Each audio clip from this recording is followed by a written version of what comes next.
Hello and welcome to Roll for Topic. I'm Chris Salzman. I'm Andy Rao. And Andy, we are just a couple days off of the very first Roll for Topic con. We are. Yes, and I know that I am personally still recovering a little bit. Yes. It'll probably take me a few weeks to do that. But yeah, it's sort of cons are super fun, but if you're an introvert, I think like both of us, it's a very tiring experience. But yeah, we wanted to take this episode to talk a little bit about that. This is going to be a shorter one. You don't see the comment I just made about the entire, but Roll for Topic Con 2021 was a small invite only convention that we did in Ann Arbor. So we rented out a conference room in a hotel, very, very fancy and upscale. But we got together in there with a bunch of people who had been on the podcast before. We invited those folks over to do this convention. And so we played a bunch of games. We did a bunch of other cool stuff, which we'll get into in a second as well. But it went great. It went really well. People are excited about it. And I think we're planning on doing it again. So we thought it might be nice to take a couple minutes to just talk about like, hey, what were the cool things that went really well about it? Just to sort of plant our flag in the ground and say like, yes, this is great. We'll probably do this stuff again. So Andy, why don't you start? I guess what was one thing that really stuck out to you as a success from the convention? Sure. Before I start, I was going to respond to one of your earlier points. I've been to Gen Con and Origins a good number of times, and after 3 or 4 days of those conventions, I always have this combined feeling. It's a good exhausted feeling of being really enthused and energized about my hobby and simultaneously thinking maybe I need to take a total break from RPGs for like 6 months. Yes. And although our little mini convention was only 1 day and, significantly less socially intense than a big con, I am having that same feeling of excitement and also a little bit of pleasant tiredness, I guess. Yeah. I guess being involved in kind of organizing it amps up the intensity, even though the event itself was, a reasonably low-key event. So yeah, that's a good point. Yeah. I think I have never been to Gen Con. I've been to some other smaller conventions. Yeah, and there is that. I think there's that sense of like you have a limited amount of time, so you try to cram as much in as possible in that amount of time. Yeah, and that can lead to some overload. But we are not here to complain about like our personal problems with being tired after conventions and being right. around people. That will be episode 71. We'll just take an hour and complain about how tired we are. Yeah, complain about those humans and all the energy that they take. So I think for me, the thing that like really sticks out about like what went well and what was the success from the convention is the people that were there. Yeah. I mean, like things like this, right? You can do all the planning in the world that you want, but if the people who show up aren't engaged, or interested in being there, it can fall flat. Everybody there would like really wanted to be there, and I thought that was amazing. It ended up, we had 6 games, I think, that got run that day. Yep. And it sounded like all of them went really well. And none of them were 5th edition dungeons. Like, it was all sort of like, lots of different stuff. I played in a DCC funnel that John Corey ran, which was just an absolute delight. And then Matt Wilson, who's been on the podcast as well, he ran the Rough Night at the Three Feathers, which was just this lovely, wacky gonzo experience as well. Those were the 2 games that I played in. And then I ran one as well, which I think it was the end of the day. It went pretty well. There's some stuff I want to change on it too. But yeah, it was great. It was great fun. Yeah, my answer was going to be exactly the same as yours, by the way. Okay. I mean, I have some other thoughts as well, but my main takeaway was the people. They made it a success, and it just made me realize, thinking back on it, I really am in this hobby to play games with people that I really like. Oh, yeah. And, I know this is not the case for everyone, and you do games the way you need to, but I don't want to play the most awesome role-playing game in the world if it's not with people that I already like, And I'll make an exception, for the Gen Cons and stuff like that. But it was what a pleasure it was to be going to a con filled with people I liked who were enthused to be there. And on top of it, we were playing some, objectively great role-playing games. But just the people are wonderful, and we have a lot of talking to do to think about where to where to go and what to do with Roll for Topic Con, but the people are what made this successful, much more than the games or the location or anything. So Yeah, yeah. I mean, I think we definitely had some help putting the convention together. Yeah, so John Corey and Tim Saucer helped out quite a bit with just like wrangling administrative stuff and getting things planned, yep. ordering food, and all that sort of stuff. That it turns out that Andy and I are actually quite terrible at. I mean, we could do it if we had to, but we sort of hit this wall and needed to call in help. And I think like that was sort of the theme of the con, was just like calling in for help, relying on other people. I think there's a lot of strength that can happen there.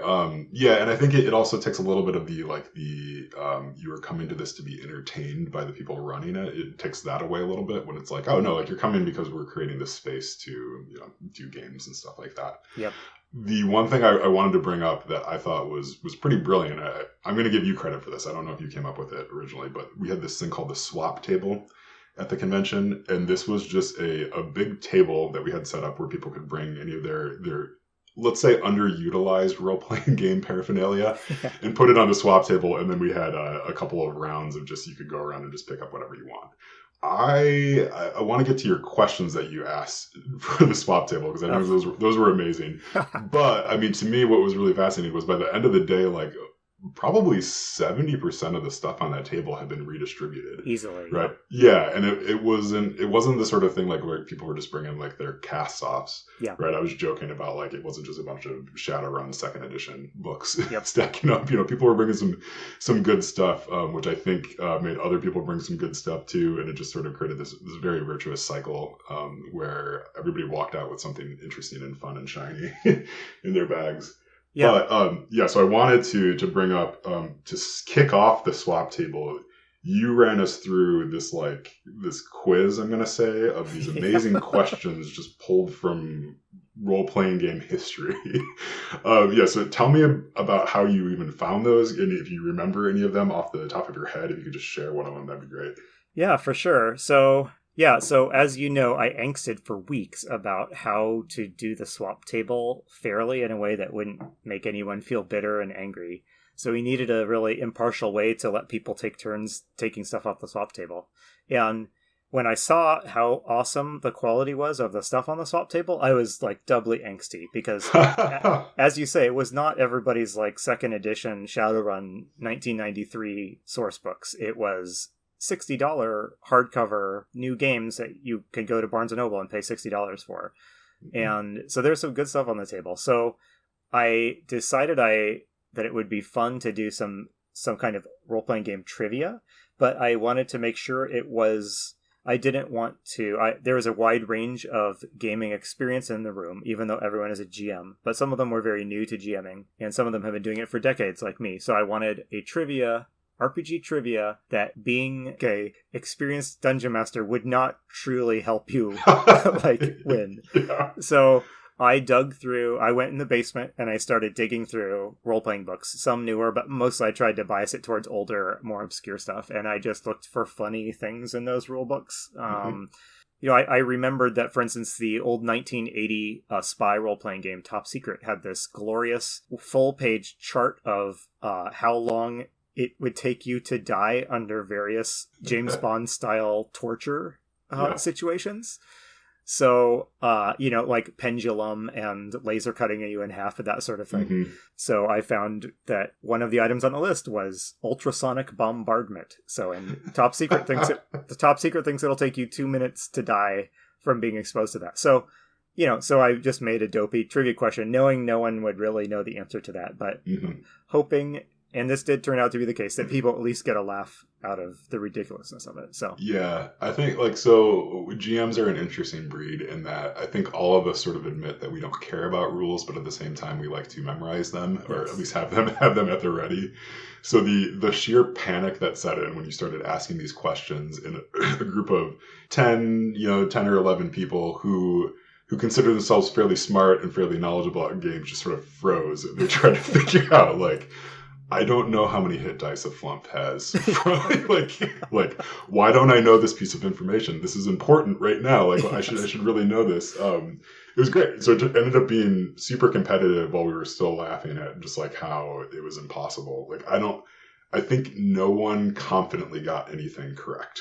I don't think so. And yeah. the GM with the least amount of time under their belt as a GM scored in the top, the top half of the results. Yeah. So that made me feel good about the situation. And mostly I felt good because everyone was laughing. And that, so, again, it was a good crowd. Was the swap table was really good. And the success of that means if we do this again, there has to be some variant of the swap table, but it also did drive home for me that, even in a really small event like this, you got to have one or two other things kind of going on for those dead spaces in between games and during meals and stuff. Yeah. And in this case, the swap table was a great source of conversation because while you were waiting in between games for the next game to start, you would just mill around the table, you would make comments on what people were picking or, offer your hot takes on the various books on the swap table. And I don't know if it always needs to be a swap table, but it made me think, it was good. And a lot of just the fun chatting came out of, you just got to give people an excuse give them a little bit of an excuse to socialize, rather than check their phones and stuff like that. And I think that worked really well. So. Yeah, I did also like that as the day wore on, people's pleas and like their pitches for the games that they put on the table got increasingly desperate about that's right. Like can I interest you, we got to get this thing sold before the end of the day. Yeah. I could not get anybody to claim my 6th edition Champions rulebook. And it's their loss really, but also, yeah. Yeah, and I was told by an anonymous person that the Star Trek trading card game that I brought was not even worth the shipping the shipping costs to send it to a friend who truly does love that game.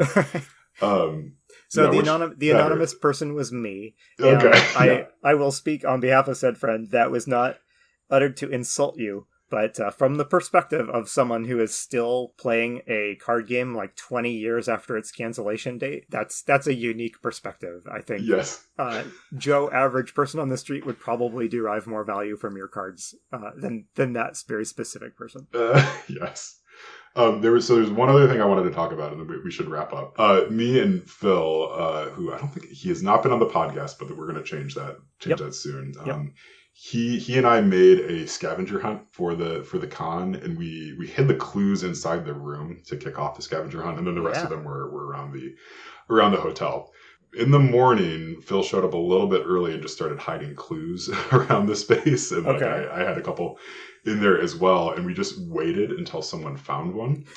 And it was the most painful thing because it was 5 p.m. I think is when the first clue was actually found.